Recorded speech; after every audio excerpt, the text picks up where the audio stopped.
Los orígenes del teatro. Teatro, del griego teatron, lugar para contemplar, derivado de teomai o mirar. El teatro nació en Atenas, Grecia, entre los siglos V y VI a.C. Los atenienses celebraban los ritos en honor a Dionisio, dios del vino y de la vegetación. Estas primitivas ceremonias rituales acababan evolucionando hacia el teatro, constituyendo uno de los principales logros culturales de los griegos. El origen del teatro griego está relacionado, según señala Aristóteles en su Poética, con las fiestas en honor a Dionisio, concretamente en las improvisaciones sobre el ditirambo, el canto ritual dedicado a Dionisio, hechas por sátiros, es decir, personas disfrazadas de macho cabrío.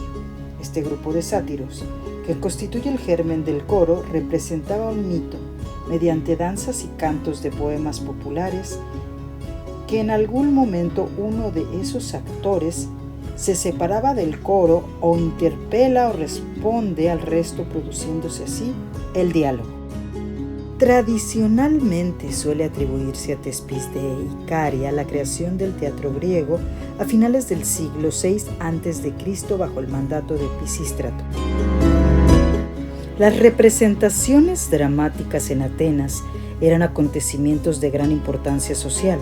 Se llevaban a cabo en el transcurso de las fiestas de Dionisio, especialmente en las grandes dionisiacas, y eran organizadas a modo de concurso con premios para los mejores poetas. Autor y director. Corega, ciudadano rico que sufragaba los gastos de la obra y protagonista tanto en la tragedia como en la comedia. El premio solía ser una corona de hiedra. Cada día se escenificaban 4 o 5 obras. Dada la importancia social y educativa del teatro, el Estado sufragaba la entrada de los ciudadanos pobres. Los actores, siempre hombres, se servían de máscaras y vestuarios apropiados al personaje representado. En la tragedia se usaban largas y lujosas vestiduras y una bota alta, llamada coturno. En la comedia, la ropa se acercaba más a la cotidiana, aunque también había rasgos caricaturescos. El teatro griego tenía una función política y educadora entre los ciudadanos, ya que representa la conducta y el destino de los héroes en situaciones críticas, poniendo de manifiesto las consecuencias de la ibris. Ibris, desmesura. Ibris que genera fracaso o muerte. El público se emociona y se conmueve ante estos sufrimientos extremos, siente compasión y temor, de modo que sale limpio y elevado, es decir, purificado, con una profunda comprensión de los caminos y las pasiones humanas vertidas en esta tragedia. A ella se le llama catarsis, o sea, la purificación de las pasiones y defectos como hombres y como ciudadano de la polis a través de la compasión por el héroe y el temor ante el destino. El nacimiento del teatro se dio con la tragedia, que aparece antes que la comedia, y alcanzó su máximo esplendor en la Atenas del siglo V. Es poesía dramática, es decir, una obra en verso de métrica variada. Tiene una estructura rigurosa donde no hay actos, sino que se alternan las partes habladas por los actores con las partes cantadas por el coro, a menudo acompañadas de una danza rígida, el lenguaje solemne y elevado. Todas las tragedias griegas conservadas son de tema mitológico, salvo los persas de Esquilo, que es de temática histórica.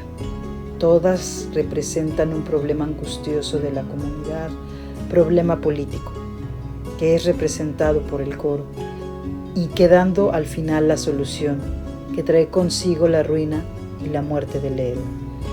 Los 3 grandes trágicos atenienses del siglo V son Esquilo, Sófocles y Eurípides, y representan asimismo la evolución del género en varios aspectos hacia una progresiva reducción del papel del coro en favor de los actores y hacia una progresiva racionalización del mito. En efecto, en Esquilo el coro tiene un papel fundamental y no solo intervienen simultáneamente en escenas de dos actores. Con Sófocles, el coro pierde protagonismo e introduce un tercer actor, lo que aporta la tensión dramática, y con Eurípides, el coro se desliga casi por completo de la acción.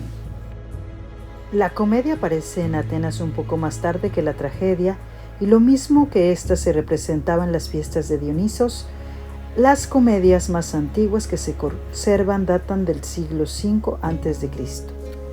La comedia escrita, también en verso, busca provocar la risa a través de los recursos auditivos o visuales.